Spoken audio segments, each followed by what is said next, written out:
Last time we met, I told you a long story about how the band Death Grips was founded, explaining the members' past, function, and role they took in the meeting. Each one being essential to the formation, obviously. But I promised you more to come. So now it's time to discuss what happened after the foundation of the band.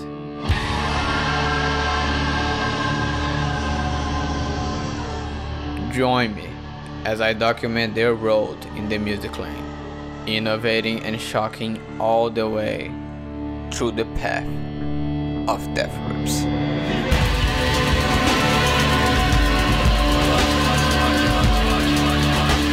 I am the beast I worship.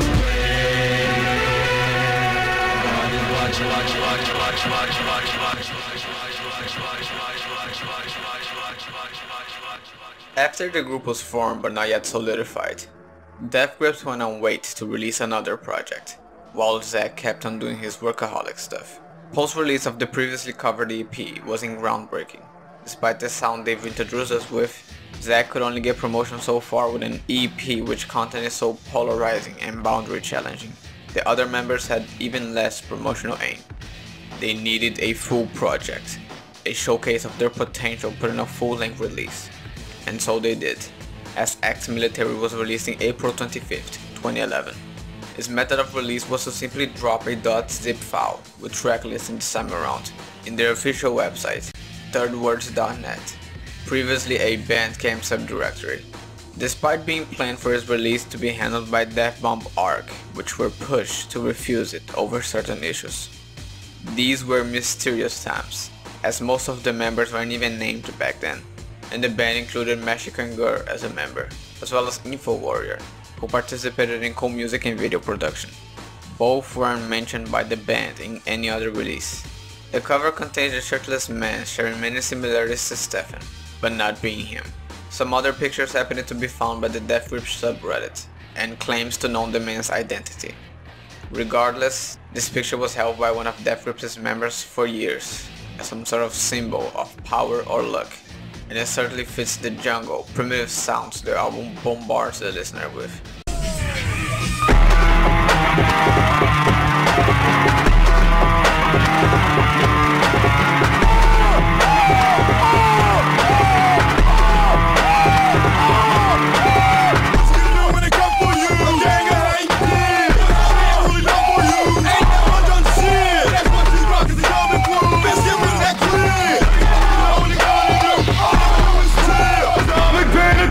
Rapid fire through your skull. Shot it on when taking it back to the days of trying to lose control. Swerving in a blaze of fire, racing through my bones. Oh shit, I'm feeling it. Take it on. Hell yeah, fuck yeah, I feel like killing it. Take it on. Alright, that's not what it's like to escape. On the brain of a ball that you claim to know be on the down. It's slow when it's game, even close to the train. I thought we drop by neutron bombs from the tower.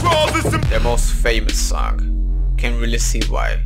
Maybe due to its different style, or just the song itself. It goes, it goes, it goes, it goes, it goes, it goes, it goes, it goes,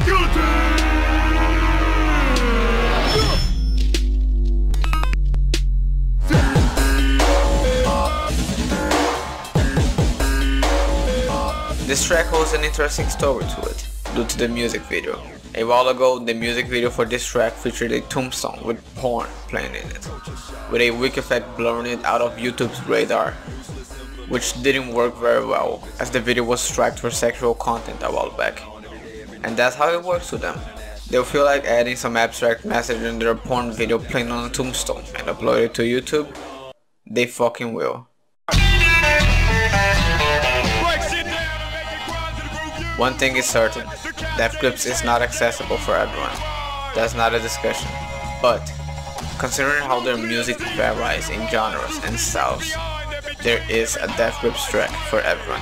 This being the punk rock lover, Tachyon being for people who enjoy loud, energetic rap like MOP or DMX, only amping that energy up to a couple of thousands, and many other examples can be mentioned, showing how Death Grips maintain a certain control of their own sound, and this project sure showed such control, a powerful breakthrough, and that's just scratching its surface.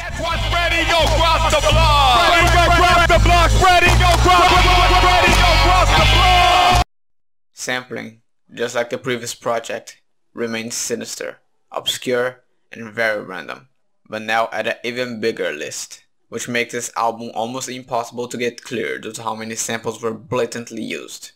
Example goes as follows.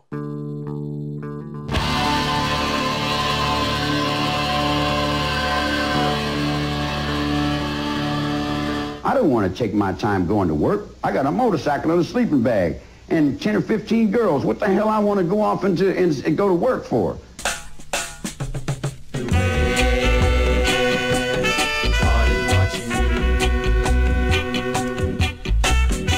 game is mine. I deal the cards.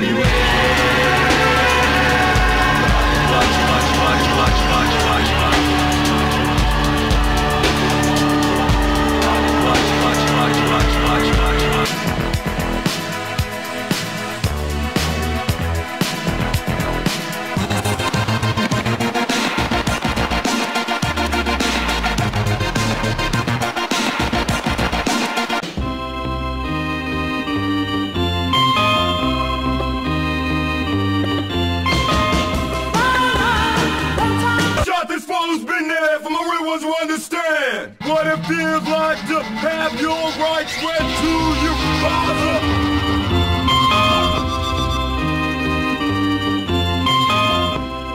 An extremely supportive reception to such a forward-thinking, innovative piece of music that for some listeners became quite expected. But Death Grips started as they would continue, inaccessible. It's certainly not a band for the masses by any means. That's not their intent. Outsider music is the best description, and although multiple pieces were written in regards to why Death Grips should be heard and appreciated, the people needed a smoother introduction, one that could push the ignorant ears into giving it a chance.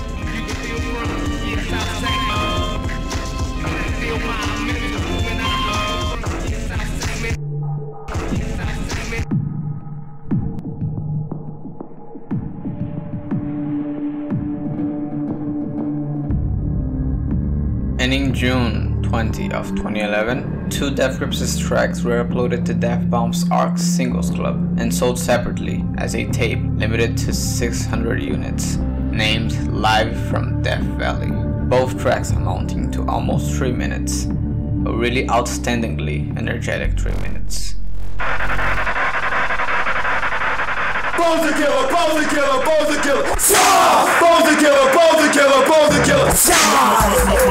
When you start talking, I don't listen. Just wait for you to finish. And when you're done, I say that's crazy. Really? Oh yeah, but lately I don't reply. You've been denied. Sometimes I smile, sometimes I'm on, sometimes I look away and not.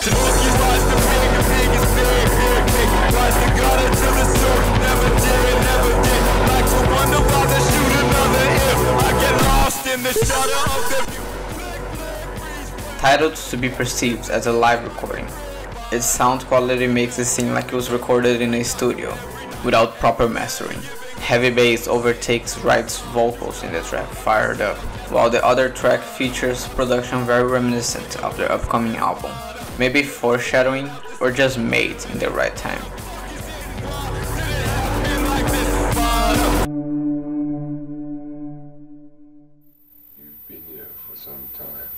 On September 8, 2011, listeners met with a new vision of Death Grips' music after the release of The Black Goggle, a collection of instrumentals, vocals, effects, drums, and other audio pieces that altogether constructed ex-military as we know today, now available for everyone, which opened a whole new method to advertise their work. Often called mashups, remixes, or memes, Death Grips was in other people's material, and such a mix of creativity gave them an advantage on having anyone be able to deconstruct their art and reconstruct it as they wanted to, and advertising the band's material at the same time. Here are some examples of mashups that came out of Black Goggle.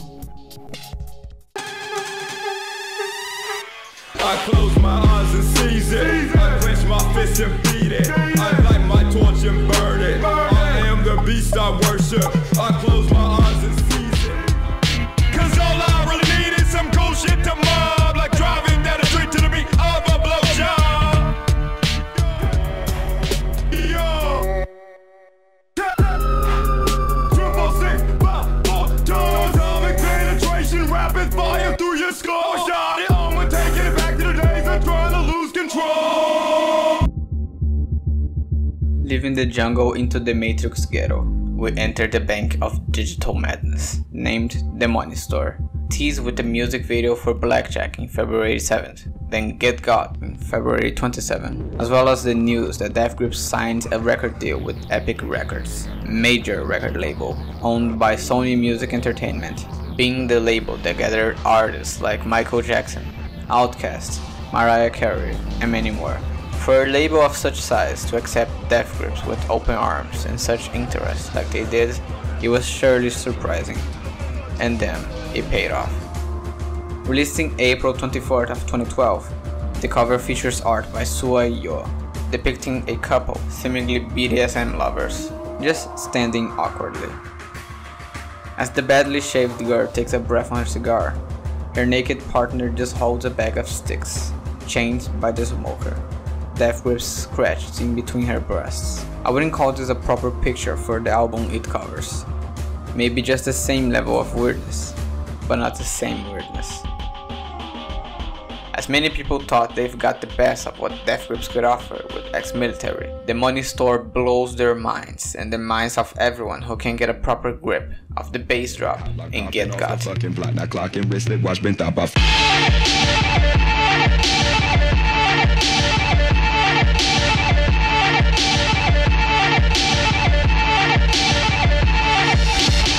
Dragon volume blasting, bailing out my brain. Red light flash, dim stop I smash. Abraxas, hydroplane, massive. That's his fight for rain and madness. Massive mind and lace that add with black cat fist on the ways of stratus. Curb right to fall that flying. Don't wait for me if I care about anything. Or the ongoing, echoing alarm, preparing you for a nuclear blast in the fever.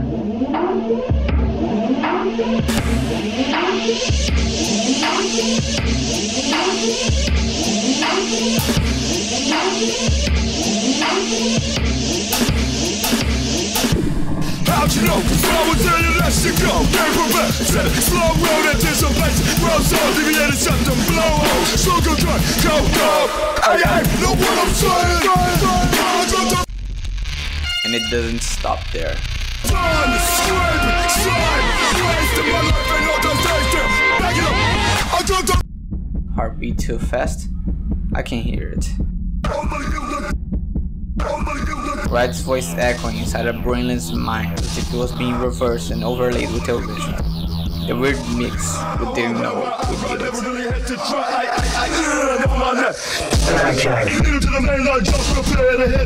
Never came up for air, fall in the pocket. Get a grip, don't give up. Fuck if I did, I say goes, it'll be just fine. Oh, got a raw man blonde. Give a fuck what you heard, yeah, fuck what you heard. For this real shit, kick your whole clip to the top. What? But you don't hear me though. Run up bitch to the death, that grandma sneeze is falling out. They can 12 what you know about bubbling. Hustle bones coming out my mouth. Hustle bones coming out my. Hustle bones coming out my mouth. Hustle bones coming out my. Coming out my mouth. Hustle. To comfort you in this extremely weird album, I've Seen Footage brings a more common, head-bobbing rhythm to it, free from most of the unorthodox noise coming from the other tracks, but certainly keeping it noited. Leech, not wasting, swallow my leech. I stay leech. I stay needed. Leech, not wasting, swallow my leech. I stay leech. I stay. It's a wild ride to the final track, and Death Grips surely doesn't let you out without one of the most confusing, abstract, random, catchiest, and hell of a goddamn fucking amazing track. Hacker. You wanna see, just don't follow me. I'm on a journey to the center 3. Grab your fucking chain and drag it through the bike lane. Everybody's like, when you come out, your shit is gone. When you come out, your shit is gone. When you come out, your shit is gone. I'm the area. Your area.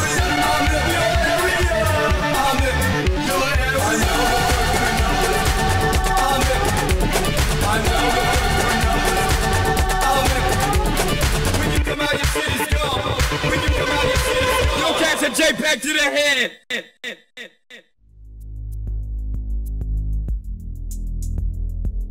Ex-Military had a weird but cohesive and repeated sampling method of pulling a classic tone, repeating that noise throughout the track, and that was it.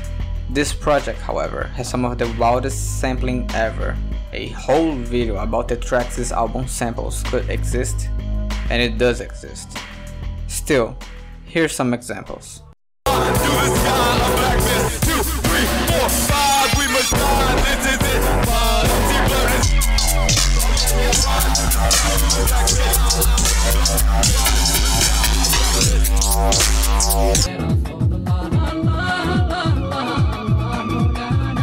So you really wanna know? Double. So you really wanna know how I freak it? Double.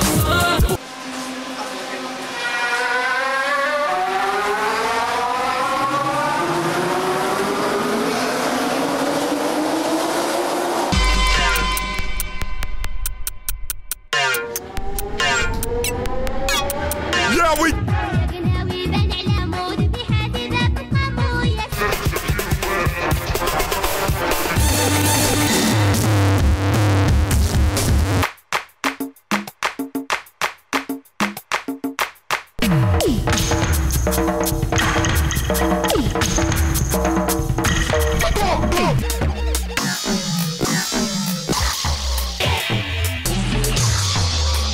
Bitch, please.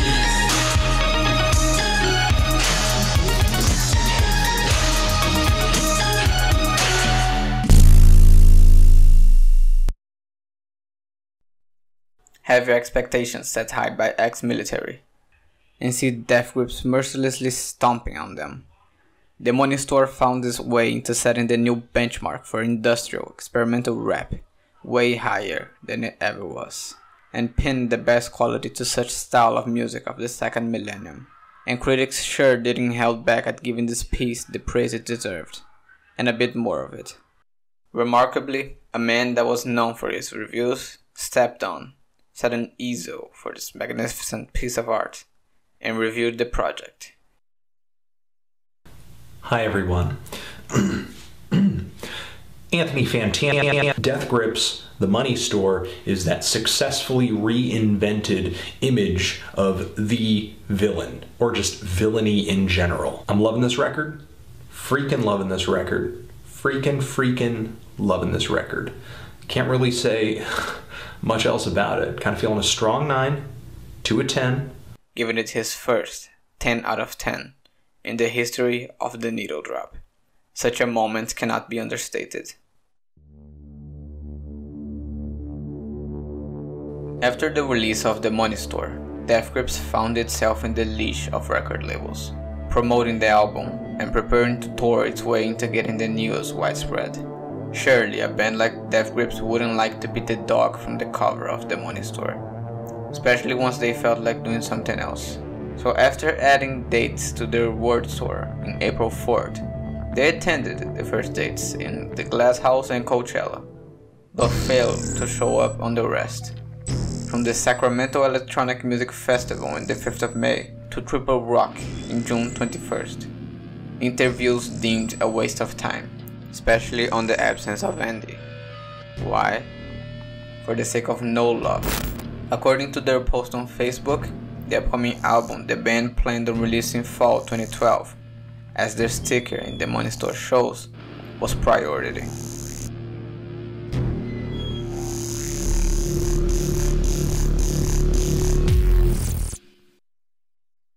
The ARG started in August 12 and it ended in August 16.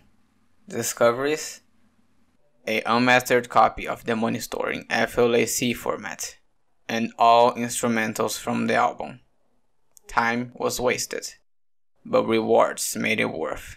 As for the resolution, non-existent. It led to nothing, only rewarding those patient enough to wait for the Tor network to download all those files in this slow connection. It ended as quickly as it began.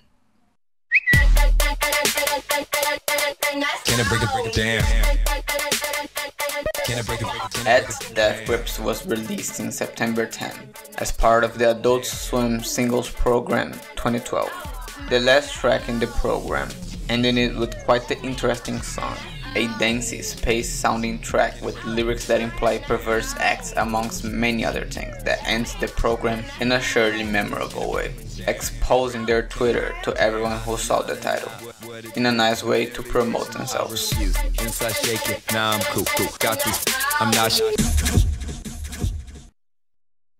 In September 29, a curious soul from the MU board was lurking through the file directory of thirdwords.net, and he found two eerily interesting files, True Vulture Bear 1 and 2. As anyone, no hesitation was taken upon downloading those tracks.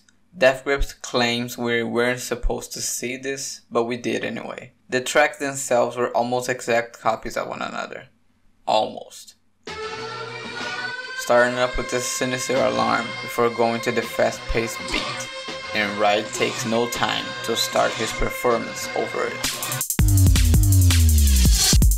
Come and get it, before it gets you lit-headed. Shirley jacked up, double barrel shots, either you're there or you're not.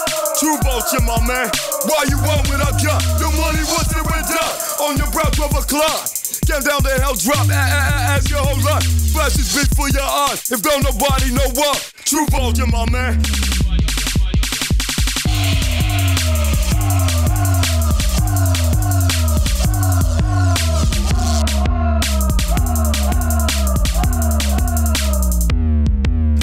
Money.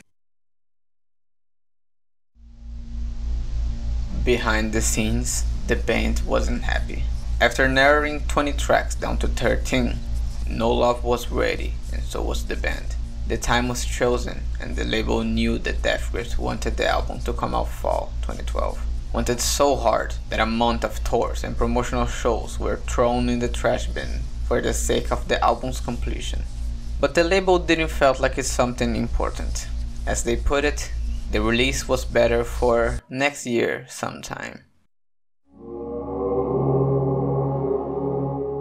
Remember those shows you fucked off from? All enraged fans you disappointed. All for nothing. The leash was torn apart on October 1st when Death Grips posted on Twitter and Facebook that the label and the public would hear the new album simultaneously at midnight. Everyone at once.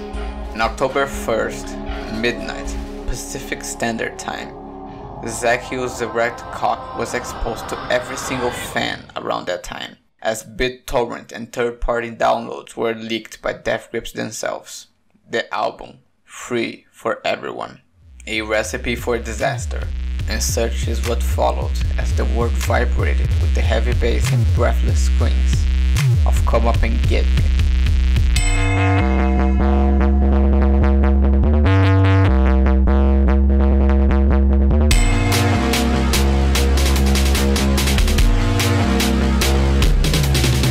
My stone wall, it's all dog gaze, duct tape to the ceiling, stuck okay, make me alien. Okay, feel me, I'm in an 800 abandoned building, no daylight, 1 midnight, lamp lit, 24/7, murdered out windows, 2 exits. The repulsive, agonizing noise of No Love quickly became the album's main track, and it certainly deserves such knowledge. It's truly the peak of anger, rage, and pure violence compressed into an audio file. But this album didn't left it just for this track to be the anger-inducing one. Own it, be on it, sign, what's that? Myself up, in a raging sea of flames. Left it to learn about the meaning of the beat down. Madness, chaos in the brain, let my blood flow, make my blood flow. Think you lame? You got no business questioning a thing. Left it to learn about the meaning of it's all suicide, it's all suicide, it's all suicide, it's all suicide. You live in hiding, you're climbing the walls, no privacy. I'm trying to survive, but I'm dying. Die with me, blow out the lights, take your life, ride the falling sky with me, falling inside of me. It's all suicide to me. It's all suicide, it's all suicide, it's all suicide. Spacey Intro to Inferno. Deep Web serves this title as the track embodies every bad shit that can come out of the internet, with lyrics personifying the villain behind the screen that serves the dark web, pure paranoia filling his mind as he feels like his line's been tapped and that there's a surprise attack coming to him. Both ends of my candle counting paces. Never stop chasing each other's faces. I'm the master, separates them. Bridge the soul desires craving. Don't make me take my face off. Show you why I hate dogs. Looks like I'm sick and shaped off. Bitch for the halos. Your crisis is my alarm. Where I'm like, shh, stay calm. You fight shit, I ride upon. My knife, been drawn. 365, light it down. Lid up, rock, you live under. Ass backwards, motherfucker. Bitches like hot butter. Like your brother's your father, and your sister's your mother. Trendsetter, maximum. Third planet from the sun. Orbit my lumps, bulldozing. Cul-de-sacs, ground under over. Every act cut, no slack, no slack. And then the last track, Artificial Death in the West. A memorable song, ending this album in a somewhat different tune it had throughout. Lyrics about artificial interactions with the internet and confusion over which nipple this is. Artificial death in the west, east, pyramids on deck, shine, wet hair on the neck, breathe, she shoot, pussy through your chest, you die. I'm barely there, I'm everywhere, Elise in there, Sahara mascara, smeared into the air, tracks on Harris, peacock thighs, China wet skies, ivory of my lumber eyes, tone of size of nylon lips, and fishnet, a remarkable end to a remarkable project, from cover to content. Which devil's mine? Registrants, still can't decide. At your own risk, at your own risk. Don't touch me, bitch! Don't touch me, bitch!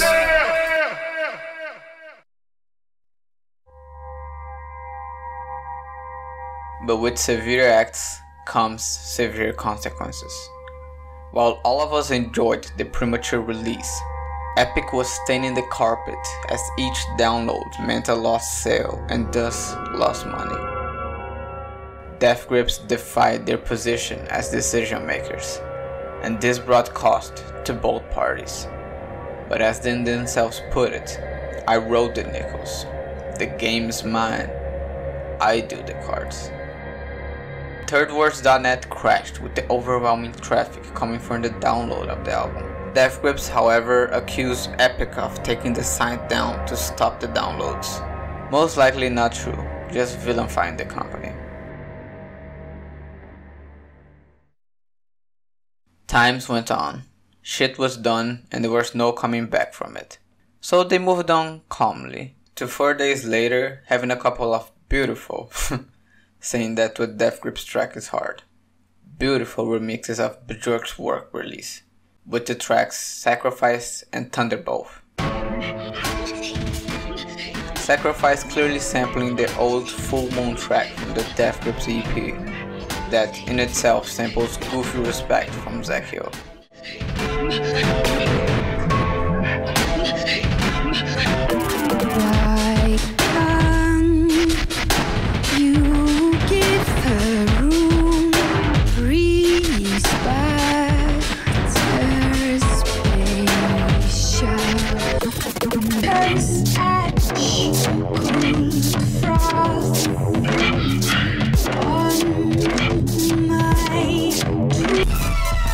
And in October 17, having their collaborative art project with artist Galen Persson released, a animation over the sounds of Death Grips, and it really fits that description.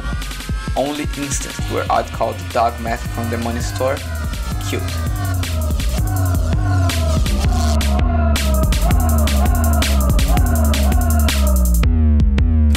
Money. But things can't be forgotten, can they? October 31st, Death Grips posted an image on Facebook with the description and the screenshot of an email sent 30 days prior to its leak. The email is extensive, corporate, written by an Epic senior VP of business, mad about the leak of No Love, stating upset and disappointment from Epic towards Death Grips, and requesting the album to be taken out of the sites it's been uploaded to, as they plan on quickly putting the album up for sale. Now's the time to do things quickly, huh, Epic? I wonder what happened to next year sometime. It's worthy noticing how the email contains a disclaimer on the bottom that says, any distribution, dissemination, or reproduction of this email is strictly prohibited. That is, of course, if Death Grips ever gave a fuck. Outcome was not surprising, as in November 1st, Epic stated that they were working on dissolving our relationship with Death Grips. We wish them well. And for some reason, Death Grips deleted their official Twitter account. No clue as to why. And on November 20th, to the surprise of no one, Death Grips claimed that getting dropped from the label was intentional, explaining that some things aren't interesting, and that they're strict as to who to work with in the basis of being as independent as possible. Either way, the year is over. I am ready to take my own life. Many bad experiences led me to this dark void in my bed. Maybe by my own hands. I don't really care anymore. Entering 2013 with a slow start for Death Grips, as only in March new material was released on the band's channel. Starting in March 15, the short video named No Hands starts with notification noises from eBay and a soft pulsing sound effect, with 2 hands shown on the video. 2 hands and no hands. Ironic. We're then greeted by a video of a drone flying around, with flashing rotating lights displaying the name Death Grips, as the drone loosely beats itself against the wall, window and pipe several times, echoing some noises, before crashing into the ground, replaying the same intro but with some characters under the hands.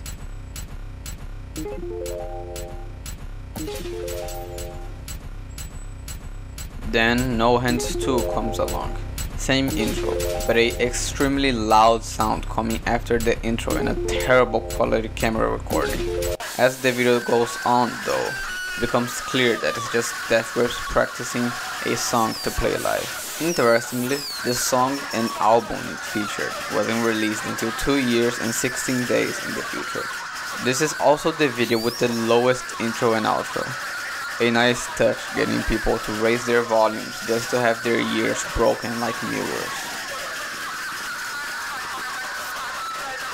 Then No Hands 3, featuring Flatlander talking on the phone with a lady on a monitor, apparently renting a car, also caressing the lady on the monitor, naturally.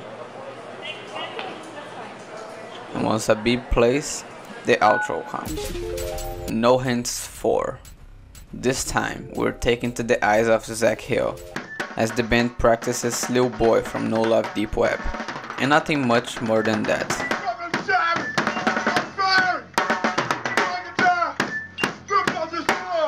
Outro. No Hands 5, the most mysterious. Weird visual effects are presented in black and white, as a seemingly unfinished instrumental plays, sampling Wright's voice, saying something maybe, we'll never know.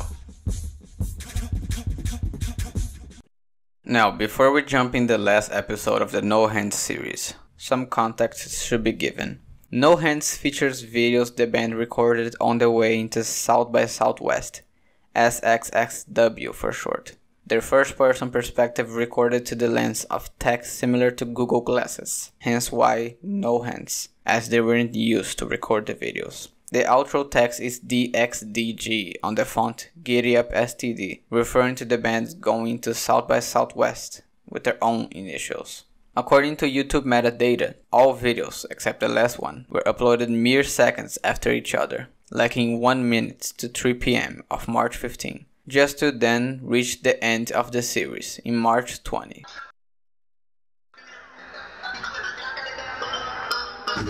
A montage of a music video to the track Lock Your Doors from No Love Deep Web. The video was recorded in the perspective of every member, as Wright and Flatlander are on stage. Zach is on the comfort of his set, playing drums to a Skype call, before the destructive bass drops and the studio version takes over. It mixes the video formula from Guillotine with green static on Zack's perspective, and some filters reminiscing from Tachyon, adding a lot more than that, obviously.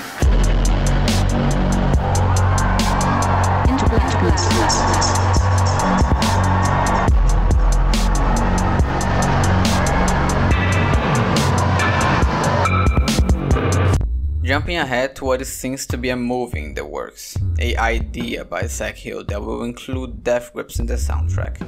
Not being about Death Grips though. Even then, Death Grips being on other people's material isn't really news at this point.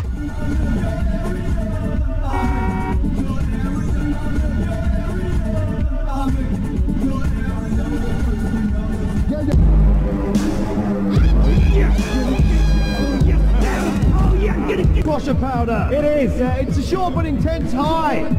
Shouldn't even affect you. It's alien specific. Right. It's actually quite bad for you.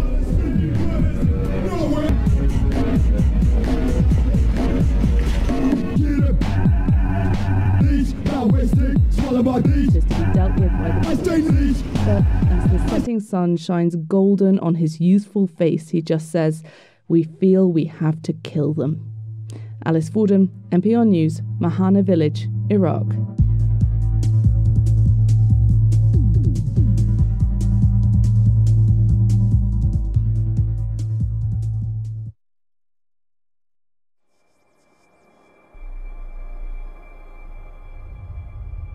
Despite having their music used broadly, serving as great advertisement, Death Grips had a major issue that any band wouldn't want to face: the lack of a music label. They stayed this way for months. Only in July 8, 9 months after being dropped from Epic, the band created Third Words, an Orphic Egg, a record label created via a very unique relationship with Harvest/Capitol to be distributed by Caroline, as they worded themselves. Regardless, they had their own label and were completely free to do their stuff with no leash around their necks, consequently having a future release not far from here. But before, the fans had to suffer a bit, as in August the 3rd, Death Grips never attended Lollapalooza's after show. Instead, fans were greeted with a fully prepared equipment for the performance, a iPod playing a mega mix of tracks, and a huge suicide note as backdrop, reading through Amin's final words as he wishes to be able to hear the band in the afterlife. Death Grips fulfills rage on people through music, but when they're not where they promise it to be, the rage is fulfilled regardless of their presence. While some fans protested on social media, others walked up the stage and destroyed a drum kit, and speculation claimed that Flatlander's keyboard and Zack's drum kit were mere toys, not professional equipment, further proving how this wasn't a momentary no-show, but rather a planned move from them. This followed the next day with Oshega announcing the cancellation of their set, then Boston, New York. People still had hopes, but everything was cancelled. It appears to us that despite having a signed contract, they never intended on performing last night, and instead wanted to leave a room full of disappointed fans. Bottom Lounge marketing director Erin O'Neill said, "People were not very happy, but maybe it was time to chill out," as in August 21st. A video was released to the Death Grips YouTube channel titled Birds, a dark picture that can be cleared if edited, showing Ride, and not much more. The song features guitar samples that were played by Twilight star Robert Pattinson, which brings a lot of context to these pictures. And the overall track is something weirder, more experimental. Weird rhythm and vibe comes from it.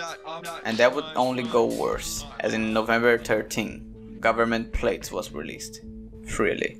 A download link on their website, shared on their social medias, alongside the entire album being released in music videos on their YouTube channel. And there's a lot to say about this album. The cover is simple, a plate with the word death in it. On vinyl, however, is way more interesting. Many 3D assets were used in the cover, even on the back, as well as an amazing real-life replica of the plate seen in the cover for collectors and noted fans. But such thing was only available 15 days after the digital release. Now to the album. Released 13 months, 13 days and 13 hours after No Love, Government Place was uploaded on SoundCloud, but most notably YouTube, wherein every track had its own dedicated music video. We start off with an eerie title, which real Death Grips fans have memorized. Pillbox Hat.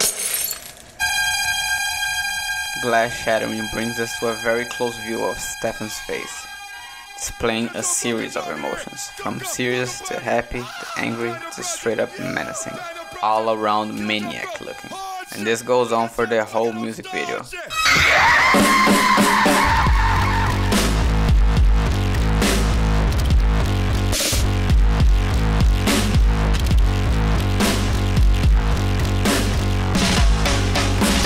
Come, fuck apart in here. The track is considered the heaviest Death Grips track ever, with heavy bass and synths being majority of the noise generated. Drums have a take in shoving that insane intensity on the listener. Wright's lyrics come slow but hit hard. You wear it well, mad and Marcia, here's to your destiny. Hysterics scream out, don't worry, interview, your lobby somewhere else. And a couple of words. Freelance motherfucker! Hit harder than most lines in the discography to date, and this track is one of the most memorable. A remarkable introduction to what some considered to be the good, not perfect, Death Grips album.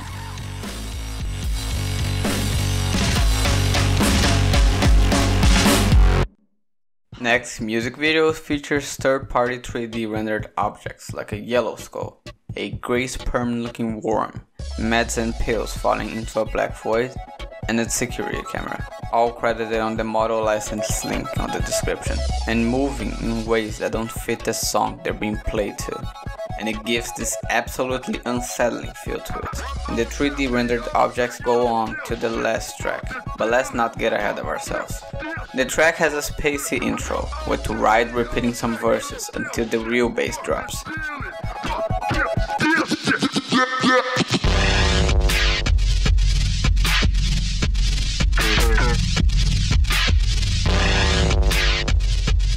An intense performance and lyrics faintly hinting towards the use of drugs to take him out, as he states,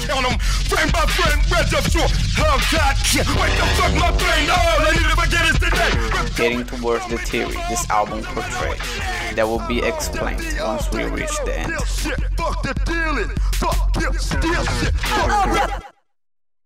To Heavens, the first sign of what this album turns into.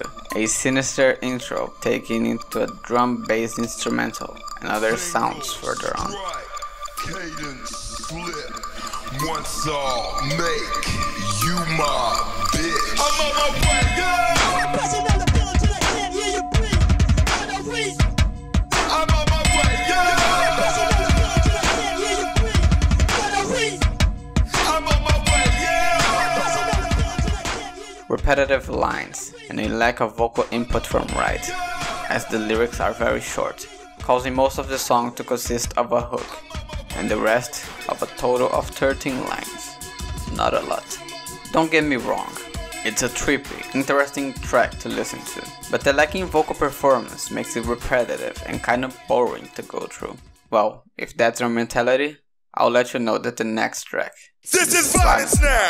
consists of the title being repeated, however with bombastic production from Flatlander with fast-paced laser synths dominating over a heavily distorted, bouncy beat.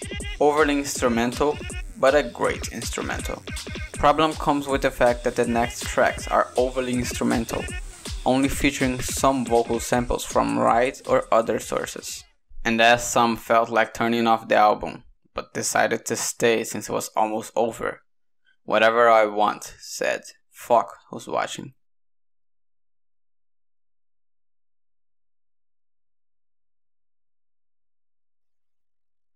Hand yourself over. remake. Yeah, I own plan this shit, whatever I want. A memorable track featuring one of their weirdest instrumentals and somehow catchiest tune with a synth. A confusing mix that gives an amazing result. Lyrics exist and are all about being watched and the paranoia behind it.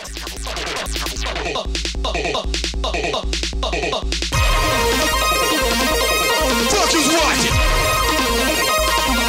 Fuck is watching. Fuck is watching. Fuck is watching. My head in furnace. Fuck is watching. Proof of purchase. Fuck is watching. Likes. When I spit in your face, you'll take what you can get. No boy, fuck is watching. This album wouldn't be much without a theory. Every previous release had a character with personality described through lyrics. This one, however, has a simple concept to go through. It's clear to simple observations. Firstly, the first video you see, Riot is acting extremely weird, furious, and energetic, which is common on people who use certain drugs like LSD. The rest of the album is played through 3D rendered incoherent objects. They're unsettling, makes you uncomfortable, and hold no sense to their existence and presence. The music doesn't help bringing them together as much as it does otherwise, leaving their listener even more confused as to what is happening and why is it happening, much like a bad trip of acid. An attempt on recreating such a feeling of unease and discomfort. And as we reach the final track, a random person is lurking through the wild with a flashlight and a hoodie covering him, as he finds a guy with his jacket open wearing a yellow skull mask and a pillbox hat. What a coincidence.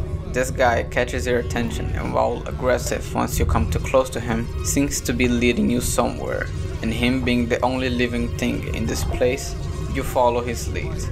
Coming too close to him will cause him to push you back, giving you a nauseous brief trip. And sometimes broken sentences that seem to try to be comforting comes out of him, but only when both get to a house is when things go south. As he leads you to a door, you find Riot laying in a state of trance, static, not reacting to his surroundings. The guy then says, I told you. This guy is deaf and has come to take Riot and leaded you, the lurker, to his corpse. This is how the story ends, and this is how the album ends. It wasn't met with much appreciation. Many were unhappy with how Riot took a backseat and let the rest build the album on their own, only serving mostly as sampled vocals for an instrumental. And it's even clearer once you realize that this is Death Grips' shortest album to date. Some claimed that this album worked as some sort of soundtrack or B-sides, not a proper album. Defended by this email from a fan to Kane Waston, Death Grips' press agent, where the album claims to be where they are right now. Quite a vague description, but what would the press agent for a band like Death Grips know? While not up to par with their previous releases, Government Plates received its fair share of attention and praise, recognizing what they were going for, how addictive the album gets and thinking that it's good. But their work is not something to be labeled simply good.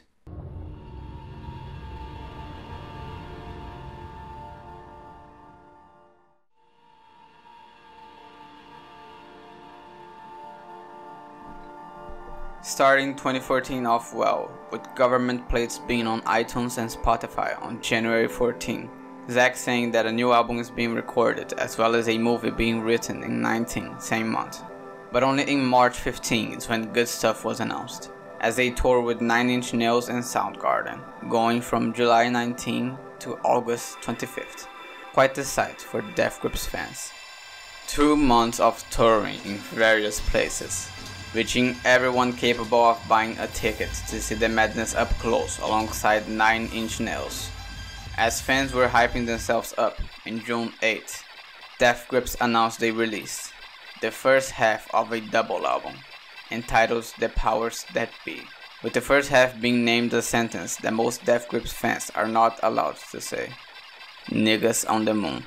Announced on their social media, other sources, and many took the task of exposing Björk's major role in this project, having all 8 tracks sampling her voice in one way or another, all bringing together this beautiful half of a mess. The cover of the double album features a street floor light of some sort, with the name Death Grips terribly scratched on its surface, barely readable. It was, however, present in the music video for I've Seen Footage, foreshadowed by 2 years of distance. Not surprising, once Death Grips has a lot of leaked material claimed to be early works of songs, like Hacker. Some is reptilianism. Yeah. Going back to Tangier with some drums and a spear. Post-Christian shit, post-chicken of the egg addiction shit. Past the germ shit, neo-reality. Be the freak you want. Metadata claims for this to be made in April 21st, 2011. Exactly a year before the release of the Monitor. Earth Angel, Androgynous Mind was leaked in a Megazord MP3 collection. Megazord was a visual artist with certain connections to Death Grips, and with this, we can see how the band plans their moves way before they make them. The first half of the project features a simple cover, a monochromatic picture of Ride walking in a cemetery, something not new to him. The project's name, disclosure that it's Disc 1, and the band's name. Simple. If the cover is uninteresting, let's get to the noise. And this is easily Death Grips' most experimental and unique album, following formulas that challenged the boundaries we thought were destroyed by them already. This was quickly addressed as the most inaccessible, glitchy, and noisy Death Grips album, and it becomes clear just from the first track, Up My Sleeves. Doors and windows on. Motions on. Up my sleeves, up my sleeves, up my sleeves, up my sleeves, up my sleeves, up my sleeves, up my sleeves. A bit of repetition, not to be considered bad, just letting you prepare yourself for the explosion about to come. Up my sleeves, up my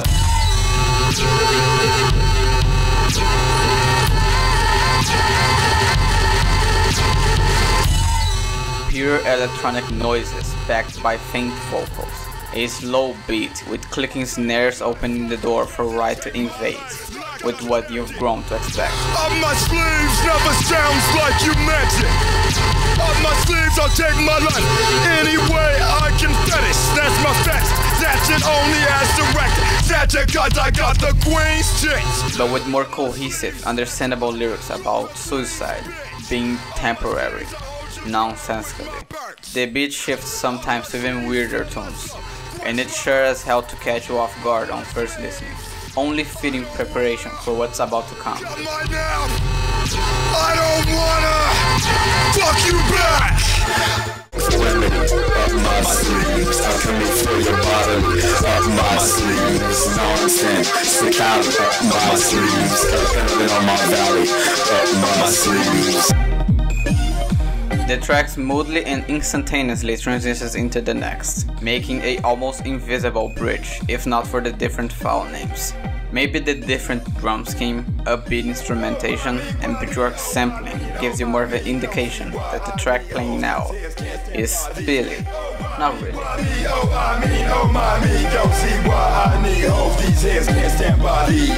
All my palm lines running, stretching, cross my palm like blind cross etching. Visit some medium, won't come near me, treats me like a meteor. She scares me. Now Billy, not really. Now Billy, not really.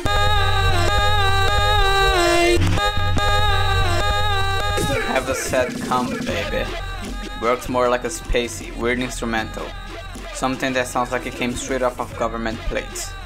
But in the midst of all the repetitive phrases and electronic voice effects, there are some weird lyrics to be unraveled.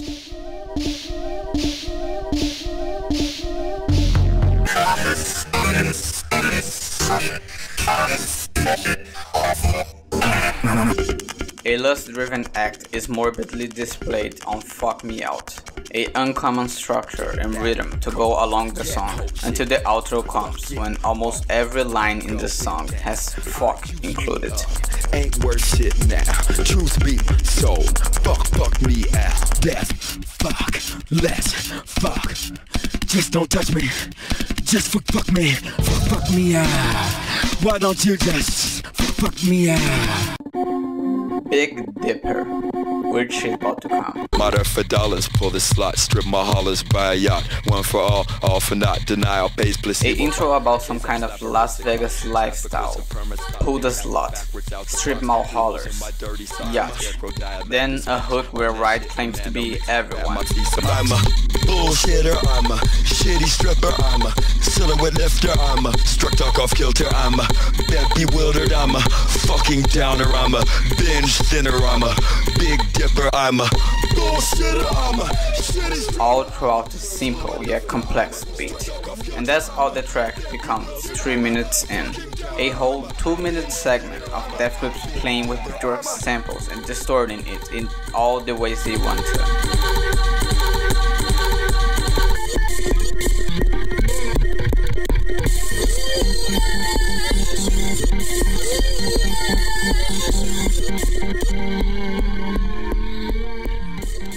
Sort of giving us this feeling of having a flashback of every track on this album until it finally ends.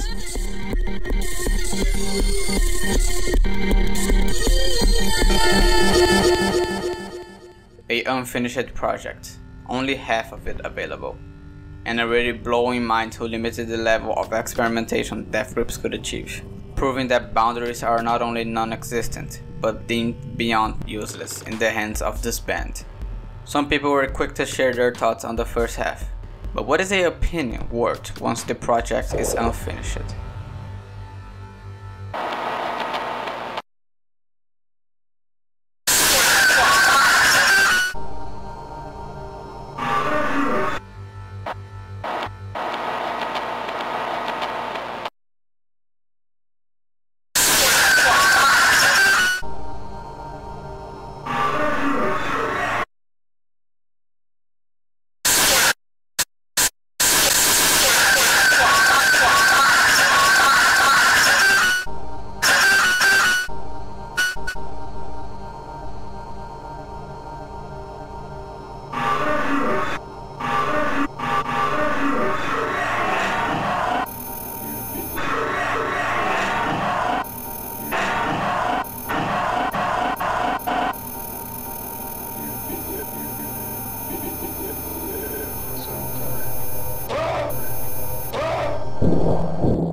July 2nd. The imminent tour date became closer than ever. Expectations skyrocketed. Sweat drips that only a dozen napkins could dry off. But it was only needed one to make everyone go even crazier. One with the message: we are now at our best, and so Death Grips is over. Our upcoming double album will still be delivered worldwide later this year. Death Grips was and always has been a conceptual art exhibition, above and beyond a band to our truest fans. Stay legend. Madness sparked. Trent expressing disappointment towards the band. Fum Fum Fest mocking their napkin announcement with one of their own. And fans raging unlike ever before. Twitter account deleted. Continuation to the powers that be promises. Tour cancelled. This was no mere prank by the looks of it. Death Grips was over, and the only surviving fragment of it was a promise. Disc 2 of the powers that be. It better be worth it. Silence reigned. Mystery overtook Reddit. In the midst of it, fans found the opportunity to gain followers by luring Death Grips fans into their accounts. Fakes surfaced like wildfire, all under the same bullshit. Edgy pictures serving as profile pictures, banners, illusions for a date, or other fishy posts. Awkward attempts at reacting the real deal. making a fool of themselves when suspicion raised upon BB Poltergeist, who were posting some interesting things at the peak of chaos.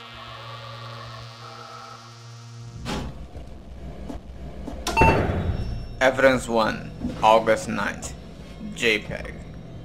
A picture of a room with a bed, with someone laying on it but keeping the blanket somehow tainting a bit of space in there, lightened by a mysterious source. Flashlight, cell phone, inconclusive. What is conclusive are the goggles laying in the floor, extremely similar to those used in Death Grips' South by Southwest performance. Evidence 2, August 9th, JPEG.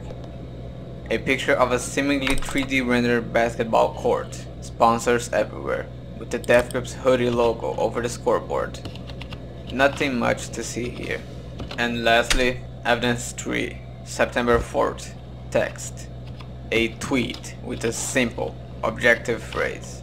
Everyone thinks we broke up, but we didn't. Simple.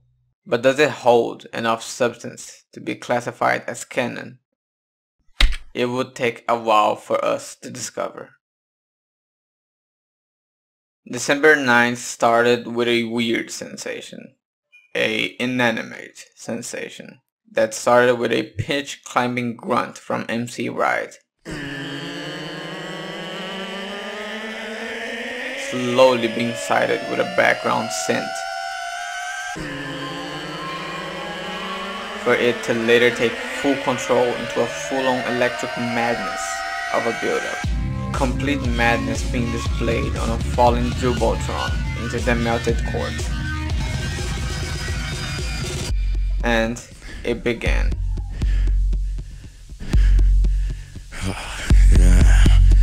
Inanimate sensation, vantage perspective from objective. Madness in the beat, vocals and videos. All around a warning for one of Death Grips' angriest releases. No conversation, no social contagion. Bother me, wanna be comrade true. Sieve, Iron Man, inanimate the loot.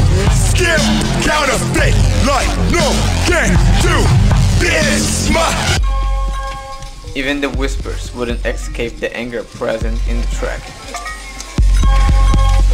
You got a minute, you're in my way. What's wrong? Wrong with this? What's going on? Okay, where you at right now? I'm not with you! In different layers of interdimensional dominion. Blow now! Blow now! Blow now! Blow now!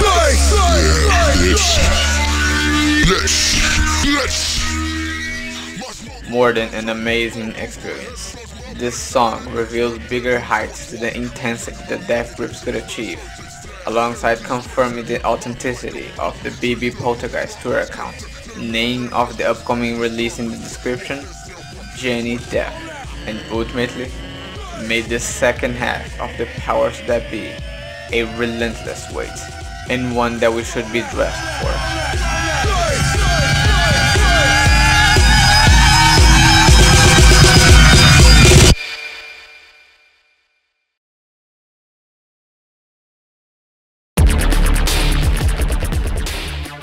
January 4th, as Fashion Week came by, despite it being partially leaked months prior to its release with a couple of extra tracks, a collection of instrumentals described as a soundtrack. Pure showcase of the potential in Andy's and Zach's hands in work, with Suai Yo as the picture to represent this album.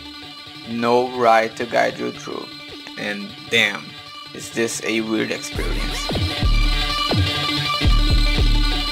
Being a 14-track voiceless album that works as a hype holder, each track named Runaway, with the corresponding letter being part of the phrase Jenny Death When, which the track listing spells out. It really challenges the heart to entertain, but some of the tracks themselves are extremely weird and hard to believe it's even Death Grips material.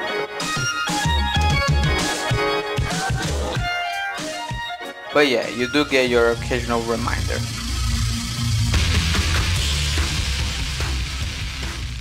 Worth noticing that the previous leak, while not having all the songs from the release, has two extra ones named Dark Old Drums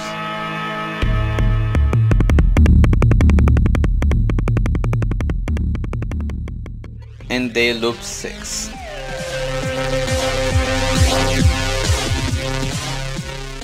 A overall weird experience, but a comforting one nonetheless, since its existing meant that Death Grips was still a thing, at least for now.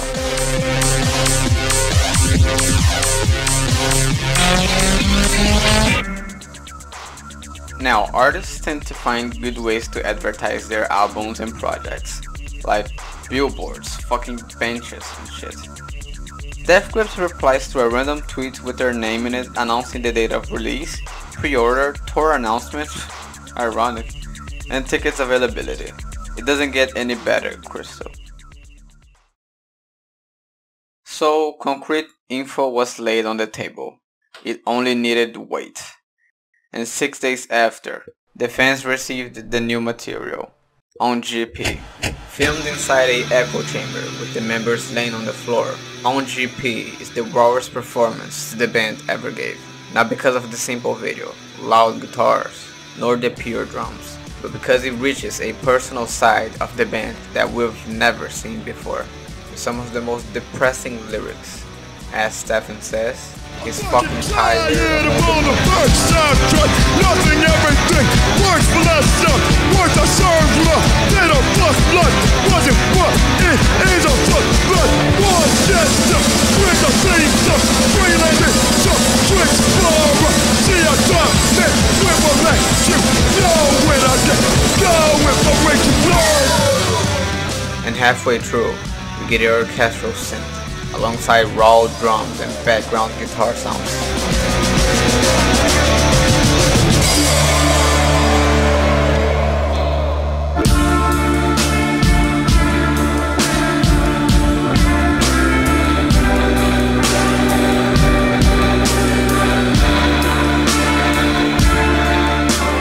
I live down the street from you, notice me, I've never seen you. Wonder what the fuck I do.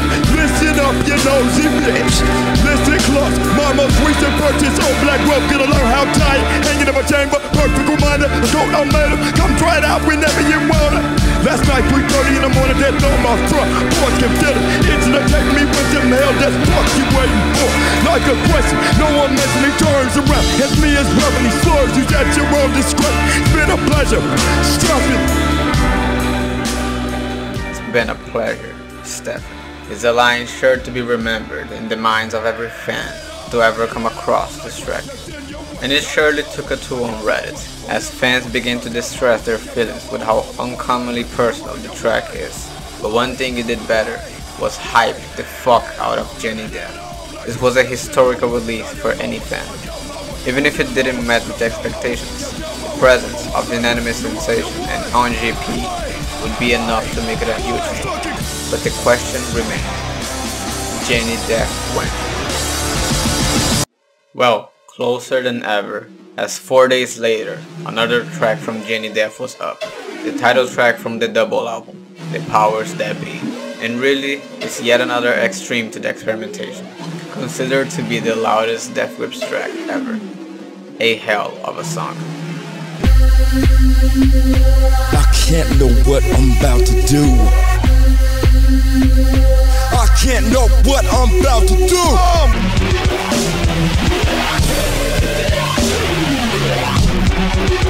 I've got the powers that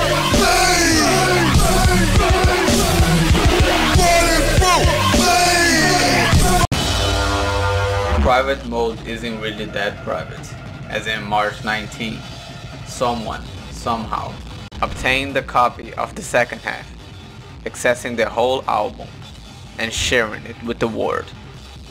But the boys were smart about it, so instead of patiently waiting to release an album everyone's listening to already, they publicized the album for everyone, so that the attention from the unaware would be brought directly to them, rather than to an unfortunate leak. And thus, we received the full Jenny Death experience. The happiness over the gift of anger starts off well, with the fitting title of Prisoners of the United States.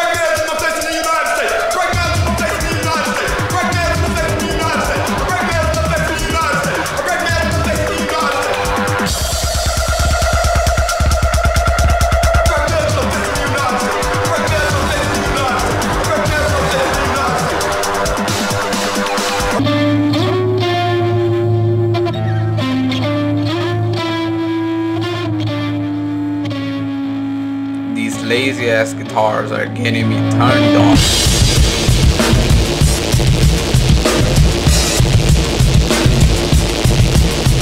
I'm smoking cigarettes in the shower. When they get wet, I just blind another fatal. Cardiac over cancer. Don't give me no supper. Fill me over, fill me liquor. Until I'm 6 under. Ain't a fucking thing shaker. When I get naked. This is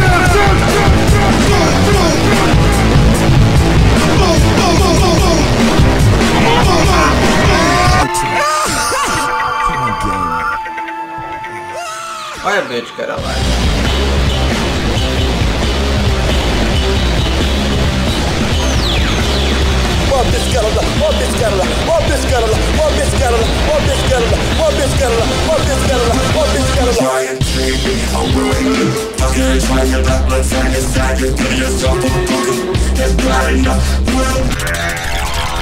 And after on GP, Death Grips showed that they never really broke up nor reformed, but rather updated.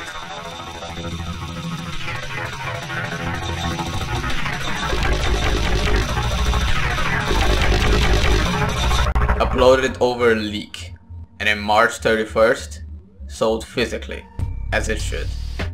Critical reception mixed, overly positive, embracing the abrasive and unorthodox sound of the first half, and loving the bombastic and electrifying noise of the second half.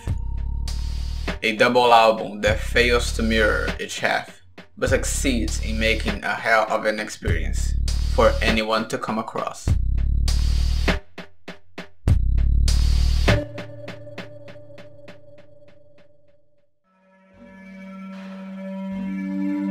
We've been waiting a long time for that, and now we're back at waiting.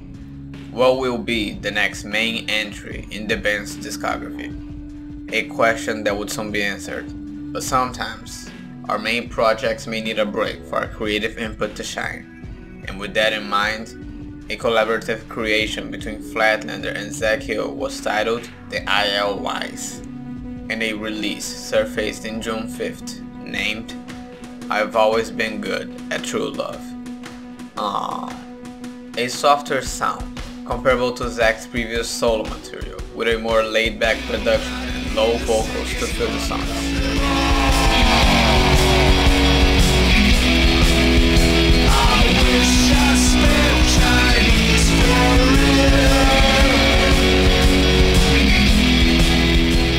A nice and relaxing experience to go through, especially once acknowledged the creators behind it, being the same people behind Death Grips. It's a surprise to see them going a bit softer. Surprising but somewhat expected. Back to focus, however, as in October 21st, a video was uploaded to the Death Grips YouTube channel titled Bottomless Pit. Context immediately given on screen, something surprising coming from them. The video features late actress Karen Black reading a long transcript written by Zach Hill, planned to be featured in his movie. And really, the clarification that the lines were written by Zach are just clear from the lines themselves. Say hello. But they're never gonna know it. How much you say hello? Say, I am God. Yes, hello, hello, hello, hello, hello. With the passing of the actress, the video was repurposed as an announcement for the upcoming album. Zach does not fail to impress us as to how weird his stuff can be. A simple yet long video to announce the upcoming album, covered with layers of weird dialogues voiced by a late actress. Shit that only Death Grips would do. And that marked the end of the year. For fans to ask, how bottomless would the pit be? It wasn't too deep into 2016 that we got a track out, Hothead. Uploaded to the band's YouTube channel in February 6th, is a showcase of madness that wrecks and rips apart every logical sense inside the mind of a hothead.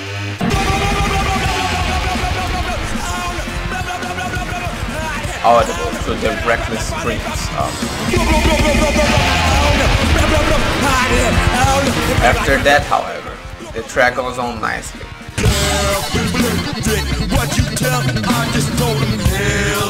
distant, but you know me, don't nobody know my business. My presence clog your confidence. Who want a brand new slowly, and then, oh no.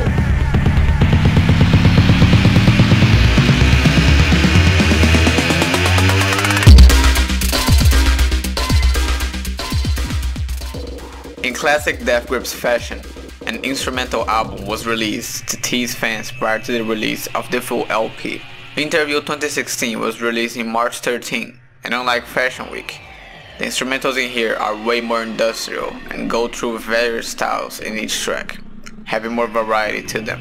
And adding to the visual aspect, the EP features as a cover a simple picture of Matt Hoffman, host of Tuesdays with Matthew. But the real visual representation of this album comes in form of the video released in the band's YouTube channel, which has what seems to be a VHS recorded private performance made only for Matt. As the band members shake hands with the interviewer, then all hell breaks loose. What is worth noticing is that Ride is actually in here, participating in performing, which indicates either lyrical input over the instrumentals, or just other songs from the band being played for Ride to rap over. By the way, an actual interview happened here, but it's not accessible for us. Perhaps a critique of the fanbase's morbid curiosity, advertising an interview, but only giving us music as content.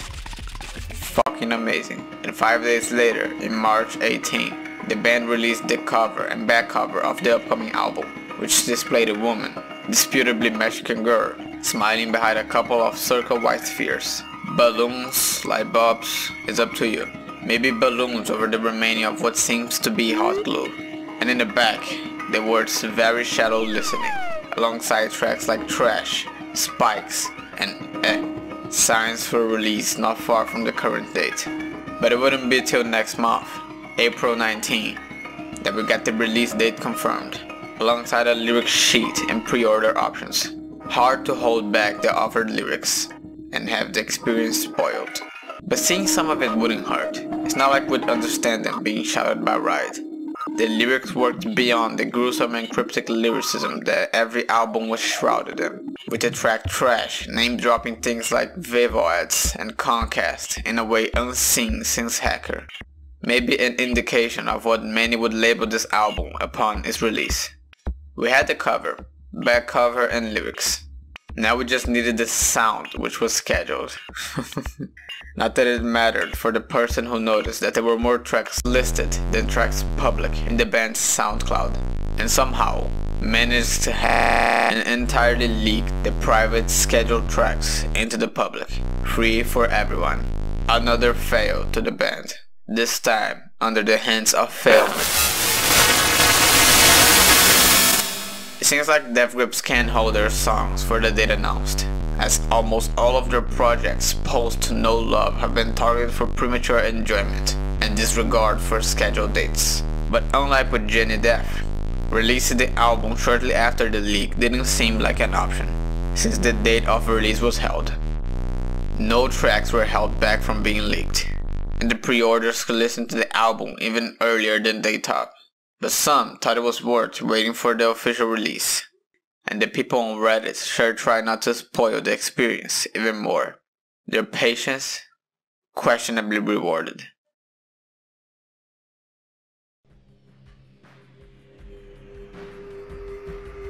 After all that wait, on the 5th of May, a drooling tongue filled the sub-boxes as a bottomless pit was revealed, with every single track uploaded to the band's YouTube channel, free for everyone, officially this time. So what does this release have to offer? Maybe the relentless drumming in the first track, giving bad people good ideas, explains what is to come. I keep giving bad people good ideas. I keep giving bad people good ideas. I keep giving bad people good ideas.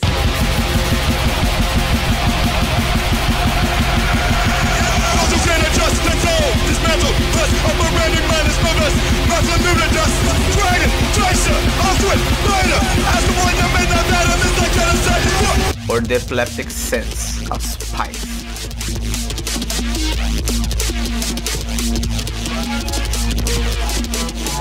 headless. I skid like Rita lifted ocean. I just like my planet don't spin. I skid all over marks like I'm haunted. Rev it up, drum a la-la like prophets. It's never much. I'm more torn in the cockpit, don't interrupt. My turbulence slaps. My path massive, demands panoramic. Massive. The pure nihilism in with even Rice's delivery representing his carelessness upon everything. Who you think you are? Fucks like, do you know who I am? Fucks fail to understand, I'm like, Who you think you are? Fucks like, do you know who I am? Fucks fail to understand, I'm like, 2-letter text, translation, net. We upload shit on a daily basis and such shit gets displayed in here too, with the proper titling of trash. But if you think this isn't trash enough, you can call a phone number and press 1 for you trash your trash.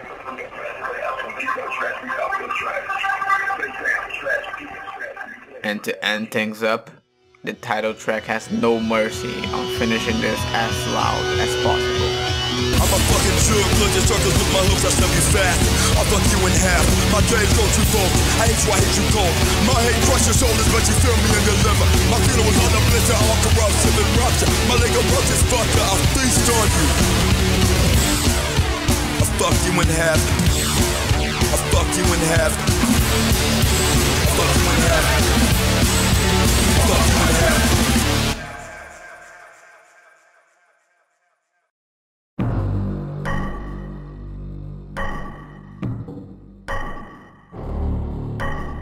A door to a new era where the goal wasn't simply to make good sounding art, but to make it sound even better. Bottomless Pits showed such feature, and it was more than loved by most listeners. Considered a redefined sound of the Money Store brought with even more intense lyrics and high fidelity instrumentation, which was more than an achievement for the band. Something sure of an update.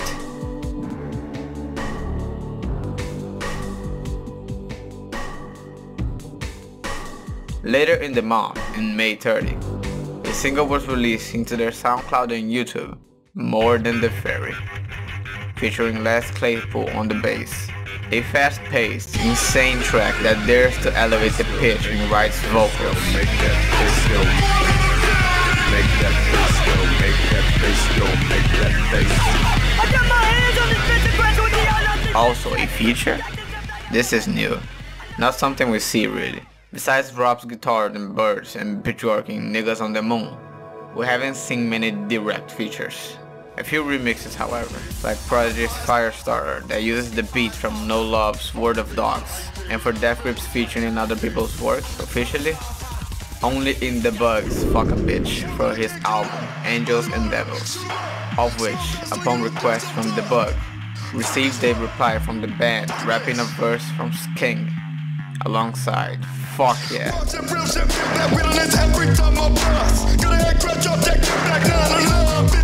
A trio not dependent nor in need of being in other people's works and projects. Lone wolves in an industry filled with collaborative efforts for widespread attention. Minor chance of success, if not for their uniqueness.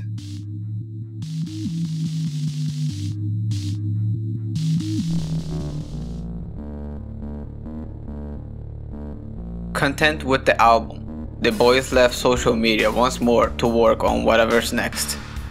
But Stefan went alone for a few days to prepare and feature in his own art exhibition, being present with the crowd of fans and appreciators that came in for the event, forming an enormous line on the sidewalk. But the fanbase as a whole wouldn't be left alone for the time being, as a whole project was released in May 22nd. Steroids, Crouching Tiger, Hidden Gabber, Megamix. Interesting title, found of interesting theories. It is, however, just a little appetizer while they work on the full album. Filler work, but work of quality.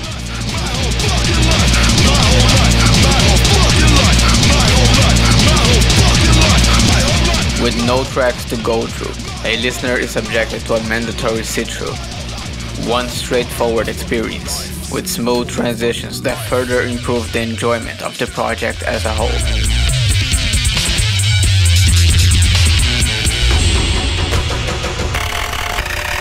You know this bitch is a bitch, you know. I would love like A continuous aggressive attack against the listener, daring many into organizing the track separately for individual enjoyment. Ride's flows in here are noticeably cohesive, rhythmic, and more rap-alike.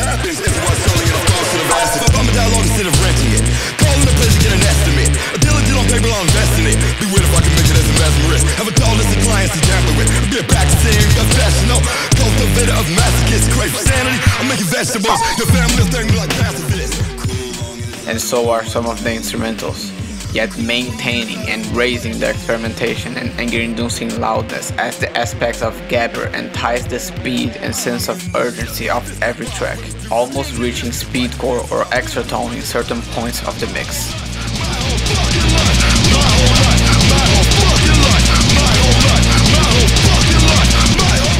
Hits you must be ready to endure. It's 22 minutes long, and it took no time to be loved by everyone, fighting to be the best of the short EP-like releases from the band, going directly against self-titled. A hard decision for any fan.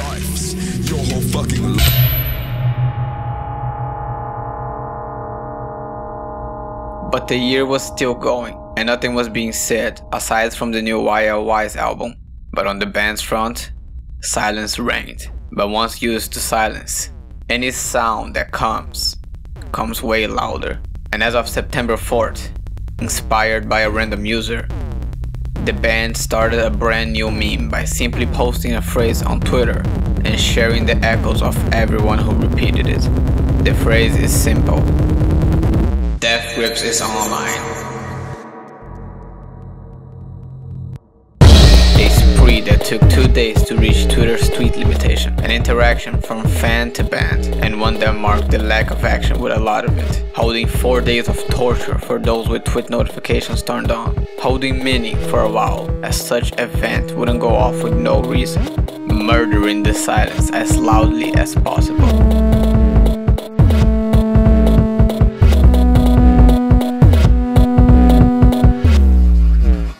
Not that such silence would go for long, as 16 days later, the band announced a collaborator for the upcoming project, Lucas Abela, the man who makes music by eating glass. Not literally, just rubbing it on the lips to the point of intense bleeding. Such glass is connected to various parts of equipment that are manipulated during his performances, shifting the sound generated on contact. Crazy stuff. Perfect for Death Grips. Can we get up the volume just a little bit for me, please? And some interesting similarities in volume preferences. Lives or attitudes, and plus you get to play really loud. Yeah, that's great. Ensuring further hype for the release of whatever's to come. But what came after was the announcement of the 2017 US tour the band released in October 4th.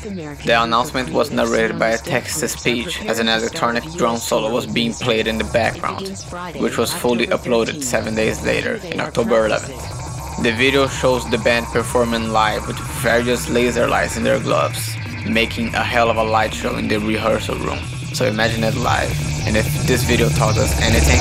Now they're playing Get Got, off of the album, titled The Money Store. They always play the song at their concerts.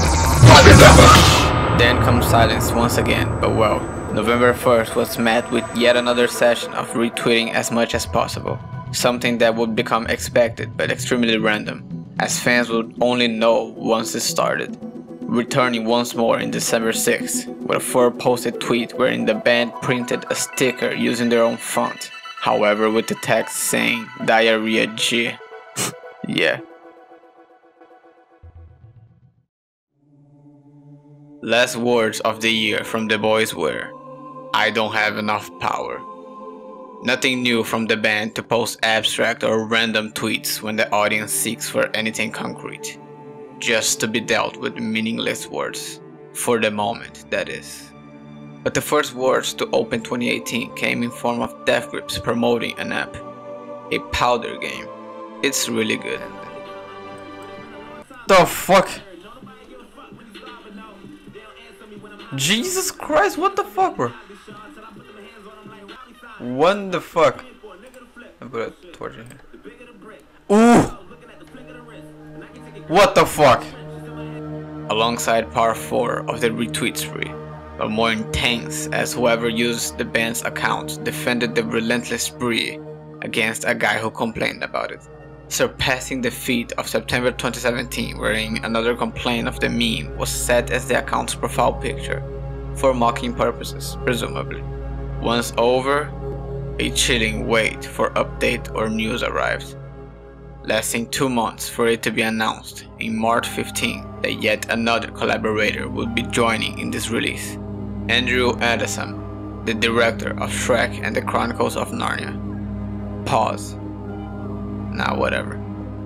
They also couldn't wait to announce yet another feature in the album, as mere 3 days later, Justin Chancellor, bassist for the band Tool, was revealed to partake in this project, making the current timeline go from 2 direct album features and a single feature for someone else's project, alongside some background collaborators, to having 3 people directly involved in the making of a single project. Well, if so, it's probably for the best, as the band showed not to waste time with insignificant collaborations, rather handpicking only the best for their efforts.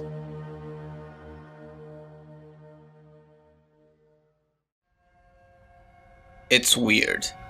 After years of keeping the fans on the low, silencing and saving the words upon any release, they now overwhelm the fans with the direct interactions and constant updates on a release yet to have its date published. Small details left through in a rapid pace, with the change of the A2B2 website in March 20, which, even if nothing new, speaks to a time of uncertainty and discomfort, as the rules and norms have seemed to change so abruptly. It's almost as if they got tired of being quiet everywhere besides their music, and decided to invert that. Maybe the result of the action of someone or something.